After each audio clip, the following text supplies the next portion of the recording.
All right, আসসালামু আলাইকুম everyone. কি অবস্থা সবার? আশা করি সবাই ভালো আছেন, আমিও ভালো আছি আলহামদুলিল্লাহ। So welcome to another lecture of our time management series. So আমি আমার স্ক্রিনটা শেয়ার করছি, একটু কাইন্ডলি চ্যাট বক্সের মধ্যে কনফার্ম করবেন আপনারা কি আমাদের স্ক্রিনটা দেখতে পাচ্ছেন কিনা। চ্যাট বক্স কনফার্ম করলে হবে আপনারা কি দেখতে পাচ্ছেন স্ক্রিন, ভয়েস কি ক্লিয়ারলি শোনা যাচ্ছে? অল রাইট, সো সবকিছু যেহেতু ক্লিয়ার, আমরা শুরু করে ফেলি। ওকে, আসেন আমরা আজকের সেশনটা শুরু করি। সো লাস্ট সেশনে আমরা কথা বলেছিলাম আইজেনহাওয়ার ম্যাট্রিক্স নিয়ে, যেটা ছিল আমাদের টাইম ম্যানেজমেন্টের মধ্যে খুব ইম্পর্টেন্ট একটা টেকনিক্স। আজকে আমরা আরেকটি ইম্পর্টেন্ট টেকনিক নিয়ে আলোচনা করব, আর ওই টেকনিকের নামটা হচ্ছে the rule of three. The rule of three kind of easy in comparison to the Eisenhower matrix, that's why I hope so যে আজকে প্রথমে একটু আপনাদের একটু কনফিউজিং লাগতে পারে, বাট সেশন শেষ হওয়ার সাথে সাথে জিনিসটা আপনাদের কাছে একদম ক্লিয়ার আউট হয়ে আসবে। সো দেখেন, দ্য রুল অফ থ্রি আমরা কি বলছি? The simplest productivity system that actually works. The simplest, যদি আপনি টাইম ম্যানেজমেন্ট শুরু করতে যাচ্ছেন আর এমন একটা টেকনিক দিয়ে শুরু করতে যাচ্ছেন যেটা হচ্ছে simplest in comparison to others, তাহলে the rule of three is for you. So আসেন শুরু করা যায়। দ্য মডার্ন প্রোডাক্টিভিটি প্রবলেম, আমরা প্রত্যেকেই প্রোডাক্টিভ হতে চাই, বাট আমাদের প্রবলেমটা হয়ে যায় too many outputs, too many decisions, too little clarity. ধরে ফেলেন আপনি প্রোডাক্টিভ হতে যাচ্ছেন, তো আপনি শুরু করলেন কি, টু ডু লিস্ট করা শুরু করলেন। তো টু ডু লিস্টের মধ্যে আপনার একদিনে 35টা কাজ লিখে রাখলেন যে আমি এটা করবো, এটা করবো, এটা করবো। বাট ট্রাস্ট মি, এতগুলো কাজ লিখে রাখার পরে টু মেনি আউটপুটস দেওয়ার পর আপনি ওখান থেকে হার্ডলি 4টা বা 5টাই কমপ্লিট করতে পারেন। আমি যে যে কথাগুলো বলছি দেখেন আপনি আপনার সাথে রিলেট করতে পারেন কিনা। ওকে, টু মেনি ডিসিশনস, এতগুলো টাস্ক যে আপনি লিখে রেখেছেন, এগুলা কোনটা করবেন কোনটা করবেন না, it's hard to finalise. Too little clarity, যত বেশি আপনার কাছে অপশনস থাকবে আপনার ক্লিয়ারিটির পরিমাণ তত কমে আসবে। এখানে আমরা লিখেছি business is not is equal to productivity. আপনি বিজি থাকা মানে প্রোডাক্টিভিটি নয়। আর একটা লাইন সবসময় মনে রাখবেন, effort without focus is wasted. So you need to be focused. Okay, তো দেখেন, why most productivity systems fail. বেশিরভাগ প্রোডাক্টিভিটি সিস্টেমস গুলা ফেল করে কেন? প্রথম কথা, too complex systems with excessive rules, steps or tools quickly become burdensome and unsustainable. মানে আপনি অনেক কিছু রুলস লিখে রাখছেন, আমি এটা করলে এটা হবে, এটা না করলে এটা হবে না। অনেকগুলো স্টেপস লিখে রাখছেন, এটা করব, এটা করব, এটা করব। অনেকগুলো টুল ইউজ করতেছেন, আপনি ম্যানুয়ালিও লিখতেছেন, আপনি আবার নোটবুকের মধ্যেও নোট করতেছেন। So, বেশি কমপ্লেক্স করে ফেলে অবশ্যই আপনার সিস্টেমটা কি করবে, ফেল করবে। টু টাইম কনজিউমিং, দেখেন এখানে একটা লাইন আমি লিখেছি, the effort required to manage the system often outweighs the time saved. Time management কেন করতেছেন? যাতে করে আপনার টাইমটাকে আপনি ম্যানেজ করতে পারেন, টাইমটাকে কমায় আনতে পারেন, ওয়েস্ট করার টাইমটাকে। এখন টাইম ম্যানেজ করতে গিয়ে যদি এফোর্টে আপনার বেশি টাইম যায়, তাহলে it doesn't make sense, right? So বেশি টাইম কনজিউমিং থাকলে আপনার সিস্টেমটাও কি হবে, ফেল করবে। Easy to maintain, hard to execute, কথাটা একটু বুঝার চেষ্টা করেন। Simple capture or set up is deceptive, the real challenge lies in the discipline to consistently perform the work. দেখেন, ডিসিপ্লিন কথাটা একটু মাথায় রাখবেন। হ্যাঁ, আপনি ডেইলি টু ডু লিস্ট লিখতেছেন, বাট কয়দিন ওটা এক্সিকিউট করতেছেন? হ্যাঁ, আপনার প্রসেসটা সিম্পল, আপনি জাস্ট লিখে রাখতেছেন, এর পরের দিন ওই কাজগুলো আপনার করতে হবে। বাট অ্যাকচুয়ালি নিজেকে জিজ্ঞেস করেন তো, যখন কাজটা এক্সিকিউশনের বেলায় আসে, ইউ অলওয়েজ প্রোক্রাস্টিনেট। প্রোক্রাস্টিনেট বলে বলতে আমি কি বুঝাচ্ছি? আজকের কাজ কালকে করব, কালকের কাজ পরশু করব। সো ইন শর্ট, আমরা জানি আমরা যারাই এখানে অ্যাটেন্ড করছি ক্লাসটা, প্রত্যেকে টাইম ম্যানেজমেন্ট নিয়ে প্রবলেমে আছেন। আর প্রবলেমে আছেন, আপনার এর আগে কয়েকবার টাইম ম্যানেজমেন্ট করার ট্রাই করছেন, দেখেন আপনি একটু মিলাই দেখেন, either your system was too complex, or it was too consuming, or it was hard to execute. তিনটার মধ্যে যে কোনো একটা রিজনও থাকতে পারে, যে কোনো দুইটা রিজনও থাকতে পারে, অথবা যে কোনো সবগুলো তিনটা রিজনই থাকতে পারে। ওকে, সো প্রবলেমের কথা বুঝলাম, এবার সলিউশনটা কি ভাই? সলিউশনটা হচ্ছে the rule of three. Rule of three এর তিনটা ইজি টেকনিক্স। তিনটা কি টেকনিক্স? ইজি। প্রথম টেকনিককে বলা হচ্ছে থ্রি প্রায়োরিটিস ফর টুডে। তিনটা প্রায়োরিটি একটা দিনের জন্য, আজকের জন্য। Three priority for this week, একটা সপ্তাহের জন্য তিনটা প্রায়োরিটি। আর three priority for this year, পুরো বছরের জন্য তিনটা প্রায়োরিটি। কথাটা একটু বোঝার চেষ্টা করবেন। একদম সিম্পল, আমি প্রত্যেকটা ডে, উইক এন্ড ইয়ারের জন্য আলাদা স্লাইড আছে, আলাদা করে বুঝাবো। But the rule of three এর মধ্যে বেসিক হচ্ছে তিনটা। একদিনের জন্য 3টা প্রায়োরিটি সেট করা, পুরা সপ্তাহের জন্য 3টা প্রায়োরিটি সেট করা, পুরা বছরের জন্য ইন টোটাল 3টা প্রায়োরিটি সেট করা। আসেন ইন ডিটেলস একটু বোঝার চেষ্টা করি। ডে, উইক, ইয়ারে পরে যাব, কিন্তু আগে বুঝি ফ্রি কেন ওয়ার্ক করে। প্রথম কথা, ফোর্সেস হার্ড চয়েসেস। আমার কাছে 100টা অপশনস থাকে না, আমার কাছে 3টা মেন অপশন থাকে। Limiting option previous analysis paralysis, মানে ব্যাপারটা হচ্ছে কি, আমার হাতে 3টা অপশন আছে, আমাকে ওটা করতেই হবে। So it's an hard choice. Eliminates false priorities. আপনি যখন একসাথে 10, 15, 20টা কাজ লিখে রাখেন একটা দিনের মধ্যে, দেখা যায় মানে যেটা ইম্পর্টেন্ট না ওগুলো আপনি লিখে রাখছেন, বাট যখন আপনি 3টা লেখেন, you figure out that this are the important threes for today. So it eliminates false priorities. Matches human memory limits. দেখেন, cognitive science suggests our working memory typically handles 3 or 4 chunks of information. Like ছোট ছোট জিনিসগুলো আমাদের brain easily capture করতে পারে, but আমরা একসাথে যখন অনেক বেশি কাজ দেখে ফেলি যে আমার এতগুলো কাজ বাকি আছে, আমাদের ব্রেন অটোমেটিকলি বলে প্রোক্রাস্টিনেট মোডের মধ্যে চলে যায়, সেগুলো ওকে আজকে অল্প কিছু করো, কালকে অন্যগুলো করবো, বাট সেই কাল আর আসে না। সো ইন শর্ট, থ্রি কেন ওয়ার্ক করে, রিজনটা হচ্ছে forces hard choices, eliminates false priorities and matches human memory limits. আসেন এবার শুরু করি। একটু আগেই আপনাদেরকে বললাম প্রথমটা, three priorities for the day. তো এটা কিভাবে করব? দেখেন, একদম super simple. What are the 3 most important things today? মানে আপনি যদি ডেইলি রুল অফ থ্রিটা শুরু করতে যান, আপনাকে সিম্পল একটা কাজই করতে হবে। ধরেন আমি এখন থেকে প্র্যাকটিস শুরু করতেছি, আমি করবো ঠিকই, আমি একটা খাতা নিব, খাতার মধ্যে what are the 3 most important things today, মানে কালকের জন্য আমার 3টা মোস্ট ইম্পর্টেন্ট জিনিস আমি লিখে রাখবো। ফর এক্সাম্পল, টাস্ক নাম্বার 1, আমার ক্লায়েন্টের সাথে একটা মিটিং ফিক্স করতে হবে। টাস্ক নাম্বার 2, আমি ইউটিউবের জন্য কন্টেন্ট বানাইতে হবে। টাস্ক নাম্বার 3 হচ্ছে আমার এজেন্সি টিমের সাথে একটা মিটিং সেট আপ করতে হবে। এই 3টা টাস্ক, রাইট? এই 3টা কাজ আমি জাস্ট লিখে রাখবো। If I only finish this, today is a win. 3টা যখন কমপ্লিট হবে, দ্যাট মিনস আজকের দিনে আমি জিতেছি। Everything else is secondary. এছাড়াও আমার আরো অনেক কাজ থাকতে পারে, বাট আমি প্রায়োরিটি কোথায় দিব? আমি আমার প্রায়োরিটি দিব হচ্ছে এই 3টা কাজে। প্রথমে এই 3টা কাজ আমি করব, তারপর হচ্ছে বাকিগুলো আমি করব। ফর এক্সাম্পল, আমি আপনাকে জাস্ট বোঝানোর চেষ্টা করি প্রায়োরিটি বলতে আমি কি বুঝছি। দেখেন, স্কুলে যখন আমরা ছিলাম, আমাদের কাছে তো অনেকগুলো সাবজেক্ট ছিল, রাইট? ম্যাথ ছিল, কেমিস্ট্রি ছিল, ফিজিক্স ছিল, ইংলিশ ছিল, শারীরিক শিক্ষাও কিন্তু সাবজেক্ট হিসাবে ছিল। কিন্তু আপনি যখনই পড়তে বসতেন, একটু চিন্তা করেন তো, আপনি কি শারীরিক শিক্ষা দিয়ে কি পড়া শুরু করতেন, নাকি ম্যাথ আর ইংলিশ বা টাফ যেগুলো সাবজেক্ট ওগুলা দিয়ে পড়া শুরু করতেন? কথাটা এইভাবে করে বুঝেন। টাফ বলতে মানে আমি ইম্পর্টেন্স এর কথা বলেছি। আনসার ইজ যেগুলা ম্যাথ দিয়ে হোক বা ফিজিক্স হোক বা কেমিস্ট্রি, ওগুলো দিয়ে আমরা পড়া শুরু করতাম। সিমিলারলি তার মানে কি এই না যে মানে শারীরিক শিক্ষা বলতে আমার কোনো সাবজেক্ট আমি যে ওটা পড়বো না, না, আছে, বাট আমি আগে আমার মেন সাবজেক্ট গুলোকে পড়া শেষ করব, তারপর অন্যান্য সাবজেক্ট যেগুলো ড্রয়িং হয়ে গেলো, শারীরিক শিক্ষা হয়ে গেলো, ওগুলো পড়বো। সো আপনার একটা দিনের মধ্যে অনেক কাজ থাকতে পারে, বাট আপনার প্রায়োরিটি লিস্টের মধ্যে 3টা কাজ আপনি আগে ফিগার আউট করবেন যে কালকে আমার এই 3টা কাজ করতেই হবে, ওটা লিখে রাখবেন। কাজ শেষ হবে, টিক মার্ক দিবেন। যদি 3টা শেষ করেন, that means you are the winner for the day. ওটা শেষ, তারপর বাকি কাজগুলো একটা একটা করে করবেন। ওকে, উইকের কথাটা দেখেন। উইকের কথাটা আমি ইউজুয়ালি লিখেছি set every Sunday evening or Monday morning. মানে এটা চাইলে আমরা সানডে আর মানডে বলতে এভাবে করে বুঝাচ্ছি, বিকজ আমাদের ওয়েস্টার্ন কালচারের মধ্যে যারা আমরা রিমোটলি জব করি, ফ্রাইডে স্যাটারডে সানডে 2 দিন হচ্ছে আমাদের অফ। মানডে সকালে আমাদের কি করতে হয়, আবার লগ ইন করতে হয় জবের মধ্যে। তো দেখা যায় যে মানডে থেকে ফ্রাইডে পর্যন্ত হচ্ছে কি একটা সপ্তাহ কাউন্ট হয়। সো আইদার এই উইকলি গোলের জন্য আপনি সানডে ইভিনিং এ শুরু করেন অথবা মানডে মর্নিং এ করেন, বাট আপনি যদি বাংলাদেশি টাইম জোন হিসেবে কাজ করেন, আপনার কিন্তু উইকেন্ড হচ্ছে একদিন, শুক্রবার। তো আইদার আপনি দেখা যাচ্ছে শুক্রবার রাতে প্ল্যান আউট করেন অথবা শনিবার সকালে প্ল্যান আউট করেন। এবার উইকলি 3 রুলস মানে কি?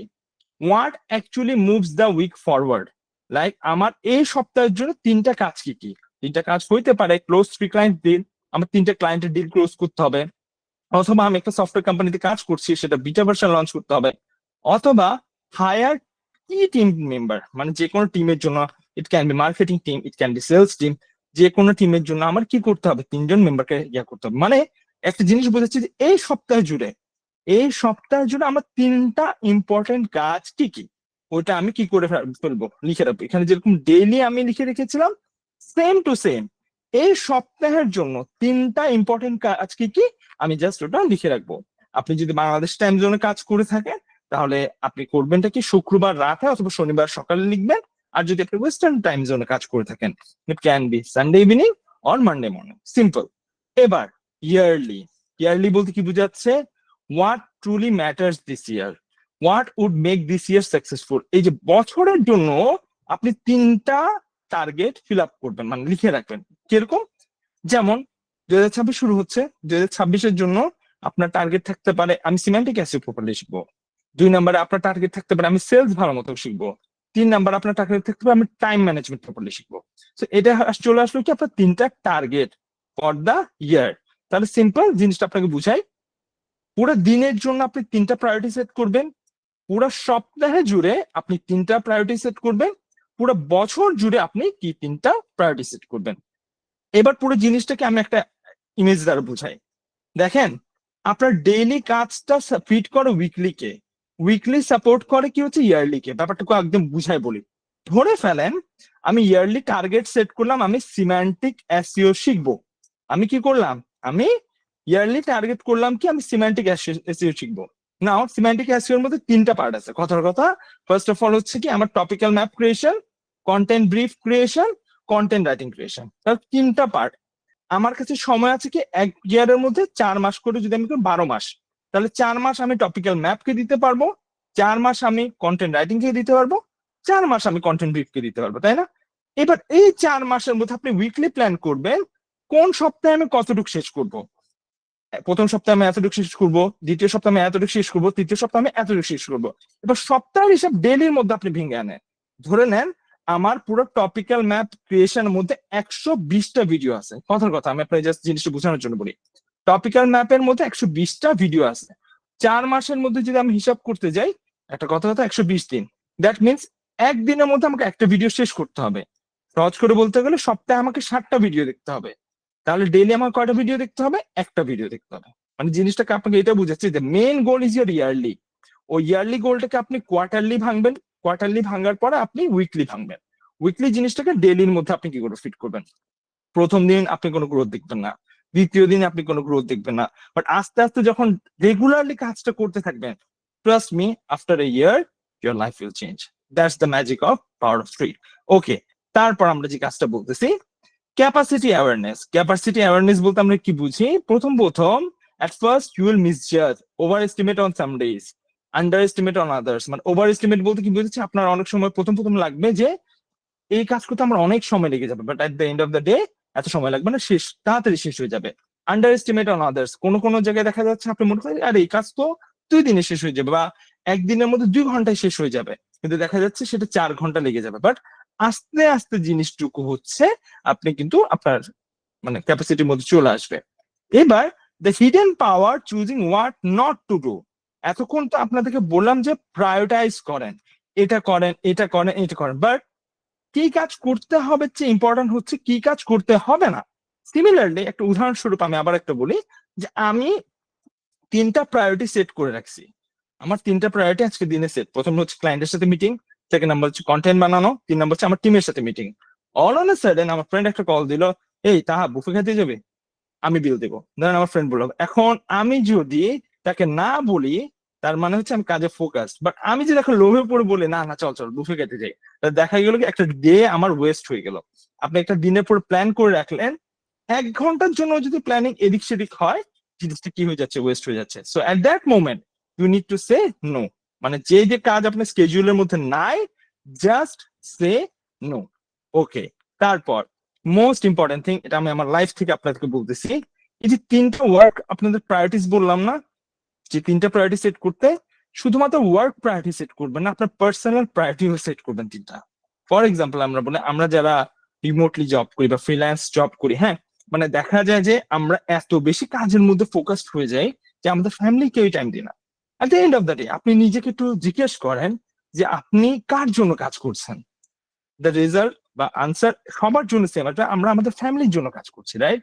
এবার আমরা কাজের মধ্যে যদি এত বিজি হয়ে যাই যে ফ্যামিলিকে যদি টাইম না দিই, আমি নিজেকে যদি টাইম না দিই, তাহলে ওই অ্যাচিভমেন্টের তো কোনো মূল্যায়ন নেই। যেমন ফর এক্সাম্পল আমি 3টা বললাম না প্রায়োরিটি সেট করতে, আমি কি কি প্রায়োরিটি সেট করলাম? আমার ক্লায়েন্টের সাথে মিটিং বসতে হবে, আমার কন্টেন্ট বানাইতে হবে, আর আমার টিমের সাথে মিটিং বসতে হবে। তো এগুলো তো ওয়ার্ক প্রায়োরিটিস। তিনটা আমি পার্সোনাল প্রায়োরিটিও দিব। প্রথম পার্সোনাল প্রায়োরিটি, আমি 3 বেলা বাসা মানুষের সাথে লাঞ্চ ডিনার বা সামথিং করব, আমি জিমের মধ্যে যাব, আর হচ্ছে আমি যে কোনো পার্সোনাল ডেভেলপমেন্ট কোনো বুক পড়বো। সো দেখেন, 3টা ওয়ার্ক প্রায়োরিটি আমি সেট করব, 3টা পার্সোনাল প্রায়োরিটি আমি সেট করবো। ট্রাস্ট মি, আপনি যদি পার্সোনাল প্রায়োরিটিস গুলো সেট না করেন, the end of the day পুরো জিনিসটাই বৃথা। ওকে, তারপর মেমোরি অ্যান্ড ফোকাস অ্যাডভান্টেজ। এতক্ষণ তো পুরো জিনিসটাকে আপনাদের ভাঙায় ভাঙায় দেখালাম, বাট বেশি যদি টাস্ক আপনি লেখেন, দেখেন কি হবে, ইউ ওন্ট রিমেম্বার 15 টাস্ক। আপনি ডেইলি আপনি চেক করিয়েন, আপনি একদিন 15টা লিখে রাখেন, একদিন 3টা লিখে রাখেন, দেখেন কোনটা অ্যাচিভ করতে পারেন, কোনটা অ্যাচিভ করতে পারেন না। ওকে, তারপর ইন্টেনশনাল ওয়ার্ক, আপনি যখন 3টা কাজ লিখে রাখবেন, ইউ অ্যাক্ট উইথ পারপাস। আপনার ব্রেন বুঝে যাবে যে আমার আজকের দিনে কি করতে হবে। You react less. আপনার কাছে যদি 3টে কাজ লেখা থাকে, আপনি আস্তে আস্তে সবগুলোর উপর রিয়াক্ট করবেন, বাট বেশি প্যারা নিবেন না। You execute more deliberately. 3টে কাজ থাকলে হিউম্যান ব্রেন এভাবে করে বিহেভ করে যে কাজ বেশি নেই, আরামসে আমরা করতে পারি। ওকে, তারপর the productivity trap to avoid. এতদিন পর্যন্ত আপনি অনেকগুলা প্রোডাক্টিভিটি করতেছেন, ওটার মধ্যে যে যে জিনিসগুলো আপনি বাদ দিবেন সেটা হচ্ছে ওভার প্ল্যানিং। আগামী মানে 1 বছর টানা প্ল্যান করে ফেলছেন, লিখে ফেলছেন এটা করবো ওটা করবো। ওভার প্ল্যানিং করার দরকার নেই, ওভার অর্গানাইজিং করারও দরকার নেই। Consuming productivity content instead of executing.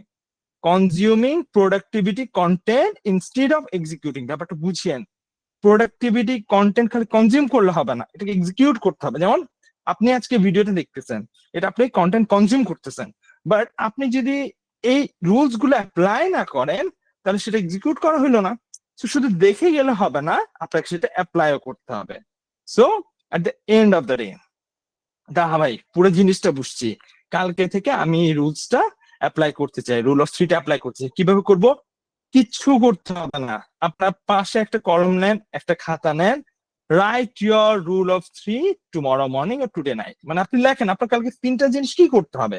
এখন আমি যদি লেখা শুরু করি, হ্যাঁ আমার কালকে একটা পেটেন্ট পড়তে হবে, 2 নাম্বার আমার কালকে টপিক্যাল ম্যাপে অমুক অংশটা শেষ করতে হবে, 3 নাম্বার আমার কন্টেন্টের এতটুকু প্যারাগ্রাফ ক্রিয়েট করতে হবে। 3টা লিখে রাখলাম, সেম টু সেম আপনার 3টা জিনিস আপনি লিখে রাখেন।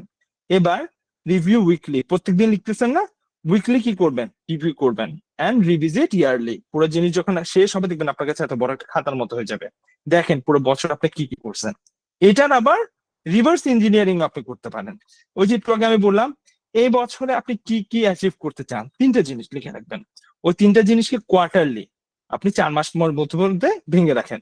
ওই 4 মাসের জিনিসগুলোকে উইকলি ভাঙেন, উইকলি থেকে ডেইলির মধ্যে নিয়ে আসেন। Trust me, consistency is greater than perfection. No one is perfect, but with consistency you can be perfect. So final thought, productivity is not about doing more, it's about choosing better, focusing harder, working deliberately. ঠিক আছে? So এবার call to action, last but not list, কালকে মানে সকালে ঘুম থেকে ওঠার সাথে সাথে বসে যায় আমরা ইমেল চেক করতে অথবা মেসেজ চেক করতে অথবা মিটিং কি কি আছে এটা চেক করি। ইউজুয়ালি আমরা এটাই করি, কিন্তু যে মাত্র কাজের মধ্যে বসছি ইমেলটা ওপেন করি, এদিকে হোয়াটসঅ্যাপের মেসেজেস গুলো ওপেন করি, আর এদিকে মিটিং এর জন্য ক্যালেন্ডার ওপেন করি। এগুলো করবেন না। আপনার প্রথমত 3টে প্রায়োরিটিস কি এটা লিখবেন, তারপর আস্তে আস্তে সবগুলো করবেন। ইন শর্ট, একটা জিনিস আবারও বলি, একটু ভালো মতো বুঝে নেন, পুরো দিন জুড়ে 3টা কাজ করতে হবে এরকমও না যে ভাই তাহলে তো বলছে 3টে কাজ, রুল অফ থ্রি মাত্র 3টা কাজ করবো তারপর আমার ডে শেষ। না, আমি বলতে চাচ্ছি 3টা কাজ প্রায়োরিটিতে রাখবেন, ওই 3টে কাজ শেষ করবেন, তারপর অন্য কাজের দিকে যাবেন। তাহলে দেখা যাবে যে আপনি মানে ডাইভার্ট হচ্ছে না। সো ইন শর্ট, আজকে পুরো সেশনটাকে যদি আমি একটু শর্টকাটের মধ্যে নিয়ে আসি, একটু সামারাইজ করতে যাই, আজকে আমরা যে রুলটা শিখেছি বা টাইম ম্যানেজমেন্ট টেকনিকটা শিখেছি, সেটা হচ্ছে the rule of three. The rule of three, the rule of three এর যদি একদম শর্টকাট ভার্সন আপনি জানতে চান, সেটা হচ্ছে এটা: 3 priorities for today, 3 priorities for this week, 3 priorities of this year for this year. পুরো জিনিসটা শুরু হয় পুরো বছর জুড়ে আমি কোন 3টা জিনিস অ্যাচিভ করতে চাই, ওইটাকে আমরা কোয়ার্টারলি 4 মাস পর পর ওটাকে ভাগ করব, কোয়ার্টারলি থেকে উইকলিতে আনবো, উইকলি থেকে আমি কি করবো ডেইলিতে আনবো। বিকজ একটা কথার কথা, আপনার কাছে যদি আমি 10 পাউন্ডের একটা কেক এনে দিই আর যদি বলি আজকে আজকেই খাইতে হবে, আপনি কিন্তু এটা খাইতে পারবেন না। বাট পুরো কেকটাকে যদি ছোট ছোট ছোট ছোট বাইট করে করে আপনি রেগুলার খান, দেখবেন 1 বছর জুড়ে পুরো কেকটা আপনি কনজিউম করে ফেলতে পারছেন। So the rule is simple, be disciplined, ডিসিপ্লিনের উপরে কোনো টাইম ম্যানেজমেন্ট স্কিল নাই। সো আজকের সেশন আমরা এতটুকুই ক্লোজ আপ করছি। কারো যদি কোনো ধরনের কনফিউশন থাকে সেশন জুড়ে, অবশ্যই আস্ক আউট করতে পারেন।